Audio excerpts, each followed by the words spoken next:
Bon, ça y est les gars, est-ce qu'on va avoir un petit peu de stabilité et de sérénité au sein de notre club qu'on aime, notre club de cœur?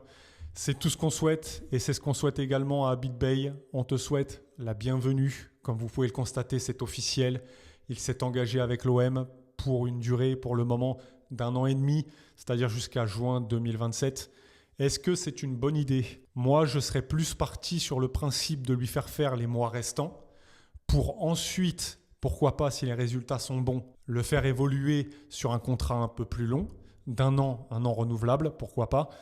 Maintenant, bah, écoutez, les deux parties se sont mis d'accord sur cette durée-là, d'1 an et demi. On va espérer que ça ne soit pas un flop, parce que là, sinon, si d'ici la fin de la saison, ça tourne vinaigre, ça va être encore une fois très mouvementé chez nous.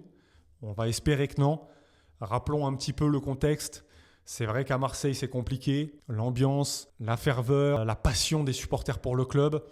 Point positif, je l'avais déjà évoqué lors de ma dernière vidéo, d'une de mes dernières vidéos, c'est que Bey connaît le club, il y a joué, il connaît le stade, il connaît l'ambiance, il connaît la ferveur et la passion des supporters pour le club.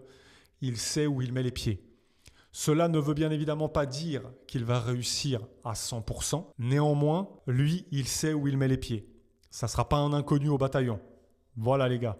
On va faire un petit bilan sur ses statistiques, bien évidemment, en tant qu'entraîneur. Alors on peut voir qu'il a 48 ans, que sa position, sa formation préférée, ça n'est pas la mienne. Mais bon, on verra s'il va s'adapter ou s'il va rester lui aussi buté sur ça. C'est le 3-5-2, à peu près similaire au 3-4-2-1 de Roberto De Zerbi. Est-ce qu'il va rester sur ça? Je ne sais pas. S'il a bien analysé, s'il a bien vu ce que faisait Roberto De Zerbi avec ce système-là, normalement, tu es obligé de changer. Parce que je l'ai dit, je le répète, on n'a pas les joueurs qu'il faut pour jouer dans ce système de formation-là. Ça n'est pas possible. Donc, on verra bien ce qu'il adviendra. On peut voir que sur ces 146 matchs en tant que sélectionneur, entraîneur de ces différentes équipes, il a 73 victoires, 30 matchs nuls et 43 défaites, ce qui donne un pourcentage de 50% de victoires, 21% de matchs nuls et 29% de défaites. C'est plutôt correct comme résultat. Après, il ne faut pas oublier aussi qu'il a entraîné dans des divisions plus basses, notamment le Red Star. Il a permis au Red Star d'évoluer et de les faire monter d'une division. Ça, c'est pas à négliger, les gars, parce que le niveau en dessous, il est aussi très dur. Le Red Star, c'est un très bon club parisien qui souhaitait évoluer et monter dans les divisions. C'est chose faite. Donc, c'est pas non plus rien. Après, c'est vrai que c'est différent du niveau professionnel. Comme on peut le constater, avec Rennes, c'est 15 matchs, 8 victoires, 7 défaites en 2024-2025. Donc on peut constater que les matchs nuls, c'est pas trop pour lui. Et en 2025-2026, c'est 24 matchs, 10 gagnés, 7 nuls, 7 défaites. C'est un bilan un peu mitigé. Quand on voit 10 matchs gagnés et 7 perdus, c'est vrai que c'est moyen. Après, ce qu'on peut retenir de lui à Rennes, mine de rien, à Rennes est 6e actuellement du championnat. Ils sont toujours en course pour une compétition européenne. Un peu loin des 3 premières places, mais en ce qui concerne 5e et 4e place, c'est encore jouable pour eux. Je parle bien évidemment depuis qu'il a quitté le club. On ne saura pas ce qui adviendra par la suite, mais en tout cas, depuis que lui, il y est, son bilan, il est là. 6e, en course pour jouer la 4e et la 5e place. Actuellement, 6e. Ne l'oublions pas. Après, il a aussi fait prendre de la plus-value à certains joueurs. Alors, il y en a un, je crois que c'est Jacquet qu'il s'appelle, il me semble. Il a été déjà vendu à Liverpool pour 77 millions d'euros, les gars. C'est quand même pas rien. Ça veut dire qu'il a su mettre des joueurs en avant et qui vont rapporter un gros pactole au club de Rennes. Ça, c'est pas négligeable. Après, c'est très délicat de se faire un avis tranché parce que Rennes, c'est pas non plus un top club de Ligue 1. C'est pas non plus un des clubs les moins bons de notre Ligue 1. C'est un club, je dirais, qui est plus dans le haut du classement que dans le bas. Maintenant, voilà, c'est dur de se faire un avis sur Bey en tant qu'entraîneur. Parce que Red Star, après passer à Rennes, maintenant Marseille, est-ce qu'il va avoir les capacités pour entraîner notre club? Point positif, il y a joué, il connaît le club, l'atmosphère, les supporters et le contexte. Point négatif, il ne connaît pas vraiment le très haut niveau en tant qu'entraîneur. Il n'a pas beaucoup d'expérience en tant que tel. Et là, il franchit un cap parce que quand on passe du Red Star à Rennes, déjà on franchit une étape. Et quand on passe de Rennes à Marseille, qui est encore en lice pour gagner cette Coupe de France et pour pouvoir jouer la 3e place et se qualifier pour une place en Ligue des Champions, on passe encore un cran au-dessus. Est-ce qu'il a les épaules? On ne sait pas. Est-ce qu'il a les connaissances footballistiques?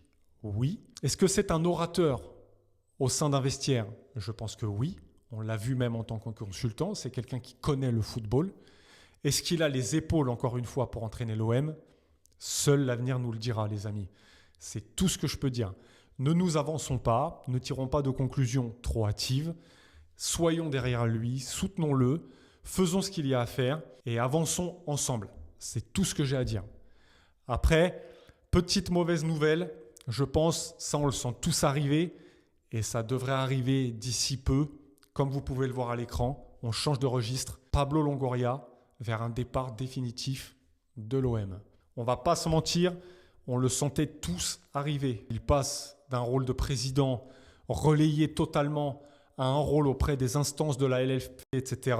On est tous pas surpris, je pense, d'un départ qui va très certainement arriver de Pablo Longoria, les gars. Je pense aussi que si j'avais été à sa place, j'aurais fait la même chose. Et on aurait tous potentiellement fait la même chose. Quand on passe d'un statut au premier rang à reléguer dans des seconds rôles, soyons honnêtes.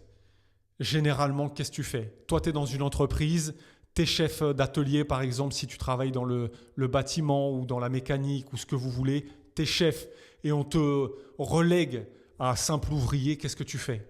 Tu vas chercher à partir et à retrouver une place digne de ton rang. On aurait tous fait la même chose, les gars. Actuellement, au moment où je vous parle, le club et les avocats de Longoria sont en discussion pour justement rompre le contrat, qu'on va vers un départ de Pablo Longoria. Je pense d'ici demain, vous verrez, je ne pense pas me tromper, on refera une vidéo sur le cas Longoria. Moi, je trouve ça triste. Je trouve ça triste parce que Longoria s'est donné pour l'Olympique de Marseille.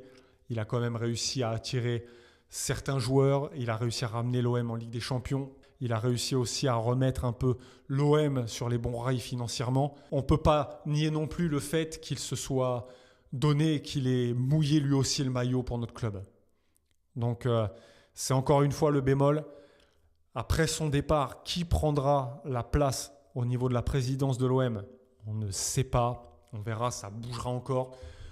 Tout ce que j'espère, c'est qu'on va enfin arrêter de chercher des présidents, des joueurs, des entraîneurs, des directeurs sportifs. Ça, c'est pareil, on en parlera dans la prochaine vidéo, je pense, qui sortira sur Longoria. Pablo Longoria va partir, on cherche un nouveau président. J'espère que tout ça va s'arrêter et qu'on va pouvoir enfin se concentrer sur le football. Une bonne fois pour tout, le football. Voilà, les amis. Donc, je tenais à vous partager ces petites informations. On souhaite encore une fois la bienvenue à BitBay. Et puis nous, on se retrouvera, je pense, tristement pour une prochaine vidéo qui concernera Longoria. J'espère me tromper, mais ça m'étonnerait. D'ici là, portez-vous bien, les amis. On est ensemble. On va soutenir ce nouvel entraîneur qui est à BitBay. On le connaît, il est déjà passé à l'OM. On se retrouve demain certainement pour une nouvelle vidéo. Et puis d'ici là, passez une bonne soirée. Portez-vous bien, force à ceux qui travaillent. Et n'oublions pas, allez l'OM.